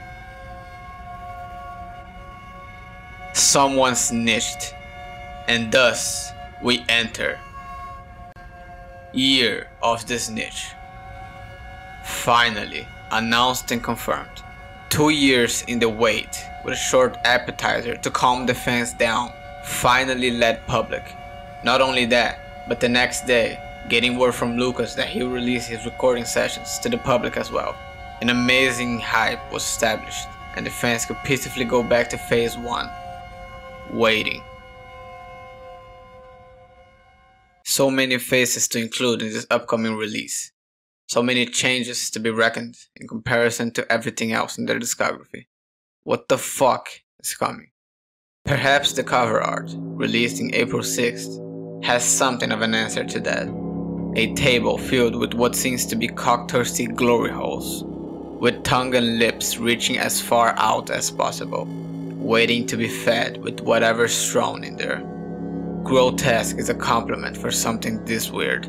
Even with the catalog of surrealistic cover arts Death Grips has, this definitely pushed the envelope.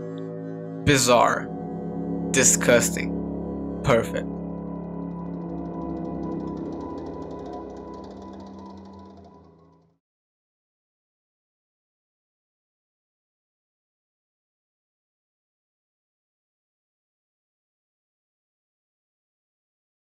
Year of the Snitch track listing was released in April 11th, using a very creative method of screen recording the tracks being sent as messages while looping cryptic GIFs playing in the background, with the first track notably named Death Grips is Online. Wow, what would that sound like? Also, the sinister poem in the beginning, material for the theorists to get busy, alongside the amazing references. Not that theories weren't being thrown around without official releases like these, as a full-scale ARG was happening behind the curtains, but with this official track listing released, it was quickly concluded that the ARG, despite its complexity, was fake and should not be regarded as canon. And then, the burst of announcements ceased for double its length, as only 13 days later, we got yet another Death Grips is Online spree. So far, although we've received a lot to conciliate in our hunger for the music, actual music is yet to be released. May 5th changed that, as track 8, Streaky, was released, with a sound that called back to the currently 6-year-old release. Stand by dealer holding franchise. Southside do me cause the sound starts tricky on the outside. Oh my. Don't throw it on the ground. An accessible, funky tune, as well as the rapper-like delivery from Ride, fresh from steroids, but not as fast-paced. A laid-back track, with a vibe we haven't heard for a while. Nothing spectacular, but great nonetheless.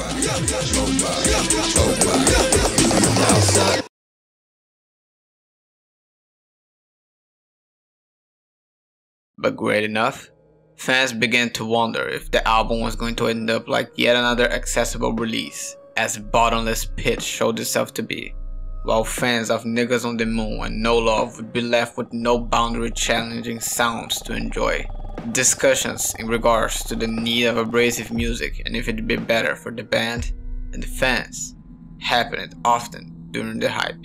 Everyone will be thankful for the album for sure, but wouldn't it be better to be thankful for an album with a more unique aesthetic to it? Angry Face, Angry Face. Another track out. May 15. All that discussion in concert to the experimentation torn to shreds as track 3, Black Paint, dropped. Distorted riffs, distant chants, raging drums. This was something else.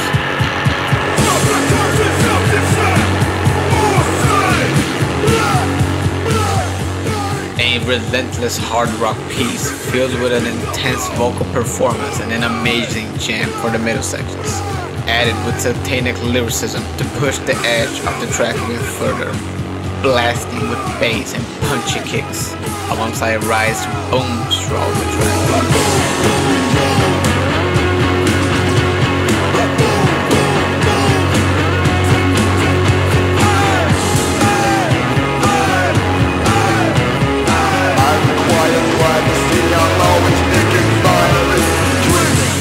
And ended it incredibly with a keyboard piece.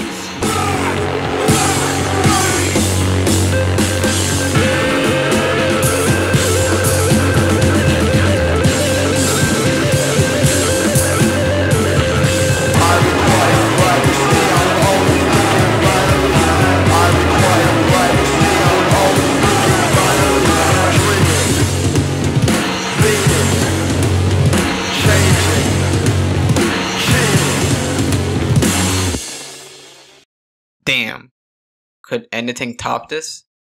Well, maybe, but what came after wasn't really trying to, as 7 days later, in May 22nd, a music video was released to track 2, Flies.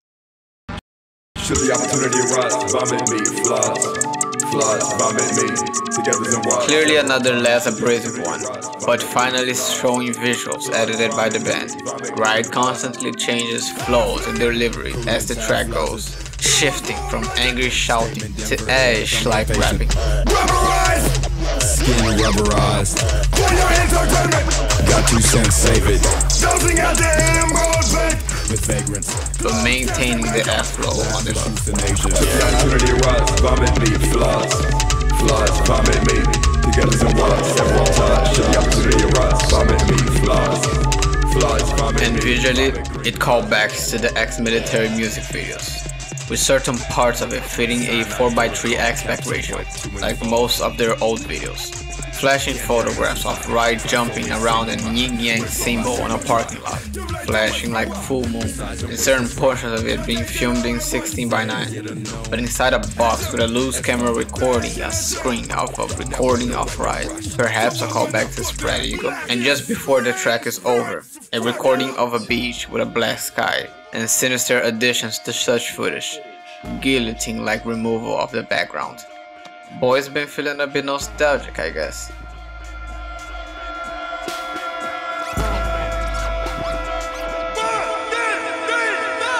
One thing that was weirdly noticeable was various instances of blatant DJ table scratching in the track, which was contextualized the next day as the band revealed yet another fucking collaborator to the project, DJ Swamp, who would be participating in most tracks of the album. Year of the Snitch has a total of 4 outsiders. Something unique is surely coming.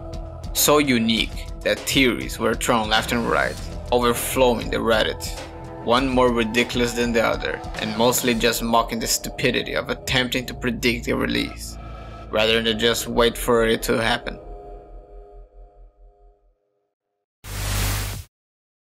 A state of consciousness or a feeling devoid of sensory components. Indeed. Once in June 7th, confusion reigned once a new single drops, but only on Australia and New Zealand. Why? No one knows.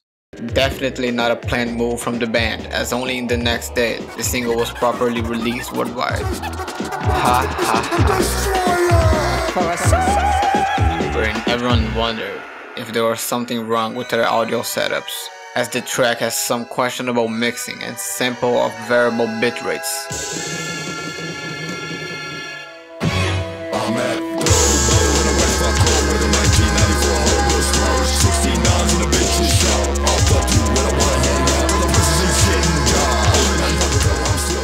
Once discarded the laughable fidelity of the track, it's pretty enjoyable and featured what was called some of their happiest and most fun lyrics to date, even including a Sonic the Hedgehog reference.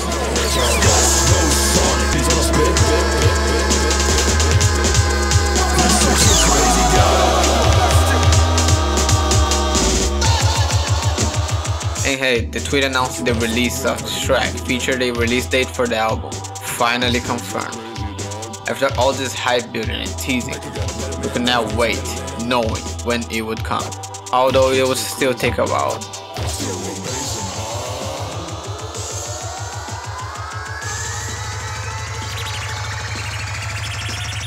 June 22nd, a video uploaded in June 10th to let the YouTube audience know when it's coming. It's just Riot playing with toy cars.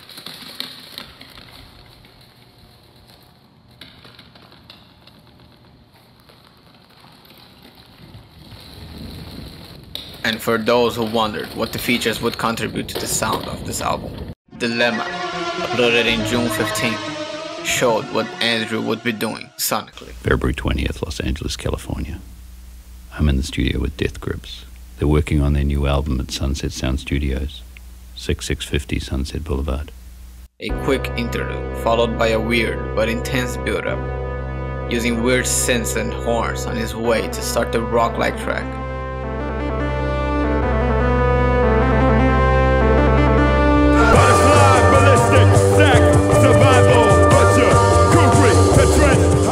Beyond different, what was before still in the same genre, Death Grips were pulling influences from more accessible and known rock, experimenting beyond the industrial sound we're familiar with, and it shows the difference in this track. A weird flow from Riot, a lighter delivery that's easier to understand on its own, and when said easier, was still hard without the lyrics.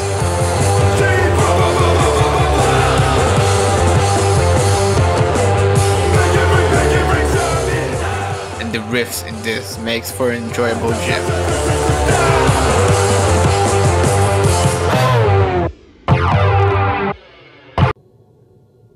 But now what? We were given the industrial hip-hop track, a hard-hitting arena rock, and now a lighter rock jam. Was this the drive for innovation? Leaving the accessible sound for left-field experimentation that the fans wanted? Once so far, we've already heard 2 tracks from the band that depart far from their previous efforts, the ones that made them who they are. Would it be good to just abandon them? In the night of the same day, the physical aspects of the album were published. The questionable reception as the back cover looked like a meme, a thought that was further pushed by the emojis in the vinyl design. Let them have their fun. And then again, somehow, a single was released to New Zealand and Australia. Lucky cunts. Although files were shared for anyone to listen, the track was, just as before, released the very next day, in June 18. Shit Show. The title does justice to the track, often called the trash of this album, which is questionable, once trash actually has 2 cohesive and interesting verses, when this track is just succeeding in being as loud as possible.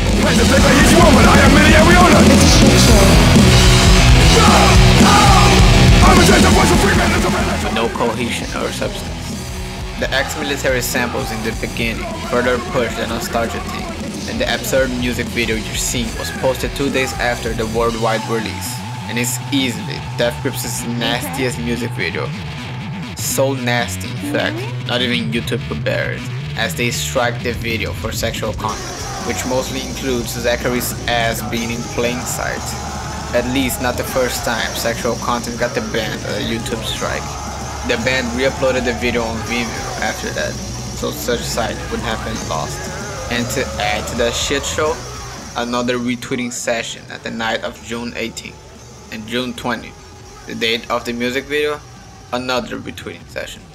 Perhaps the last one, as the release date approaches, and 2 years of abrasive absence comes to a close. But then, as the 21st came, we're reminded what awaits before most of the releases. Yeah, a leak happened, and it was directly addressed. Not that it mattered, as a single day wouldn't hurt even the most hyped of fans. And thus came June 22nd, and the album was released in various platforms. And it all starts with Death Grips is online.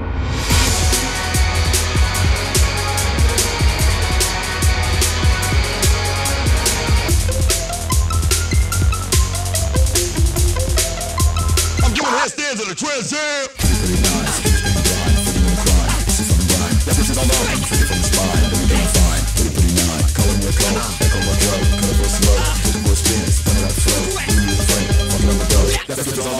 Lindus in Custody, a track that's on a constant crescendo of different events that push the energy of the track as it progresses.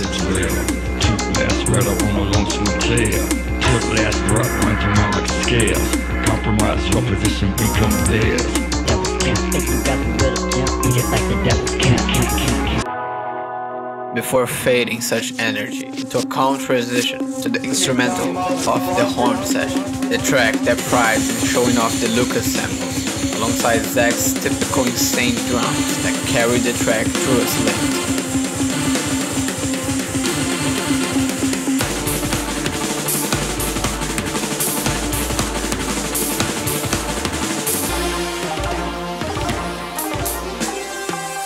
The first album to break the band's norm of only featuring Ride as the voice, once Zach has his voice mainly included in Little Richard.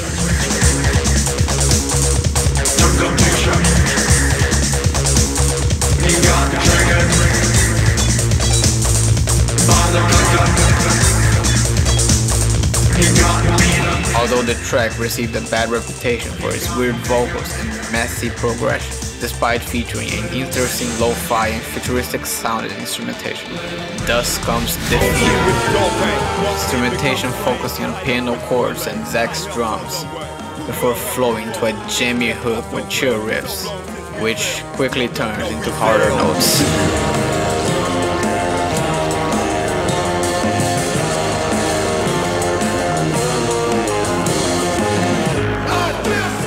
Along with Ride amping up his screams, which are traded for what almost sounds like a poem reading for most of the track, with a faster pace.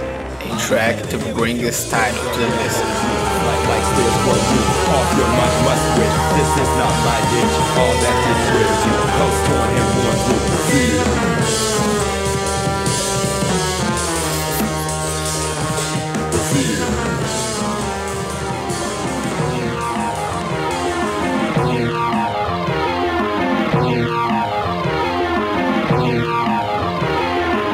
Outro. Something that sounds like the recording of a radio, but still not really the outro you expected. They saved the best for last.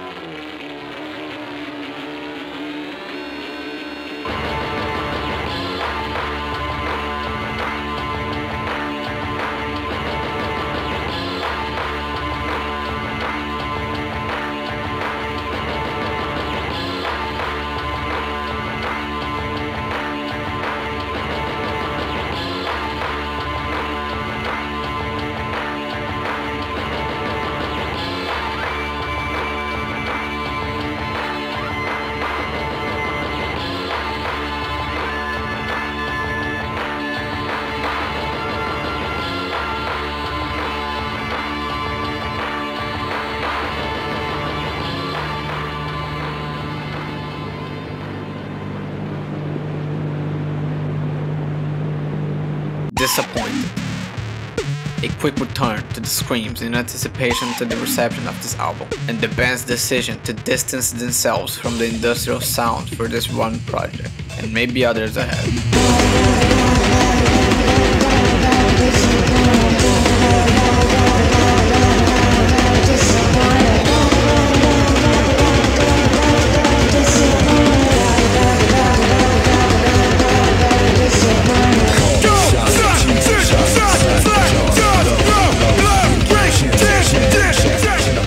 Despite that, it has been mostly well received. An experiment that was appreciated, and one with various qualities to it in contrast to the previous efforts. An album that ties each track in with transitions that are still easier to enjoy standalone, making even the worst flops feel smooth on a see-through. A weird album from a weird band. A good lane for them? Questionable. But certainly one to go along as to see what awaits in the future, whatever they want.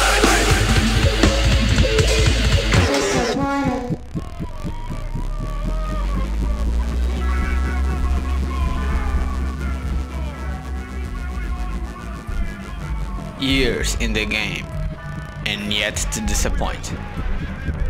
The underdogs of the industry held and left many surprises.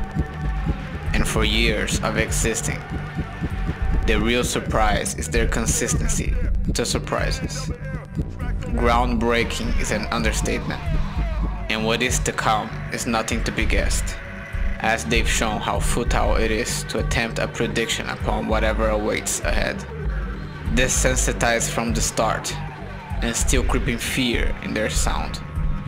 A grip upon death, and a neglect for it, as they remain relevant for the 7 years of road. An unclear road, but a long one that they've taken. A lane of chaotic occurrences, innovative discoveries, and amazing results. A long way away from their past.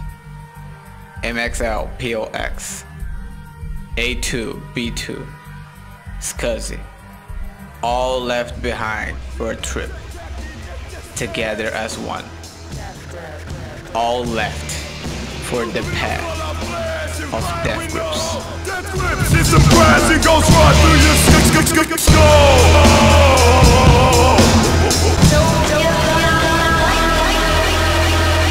But the path I walk alone.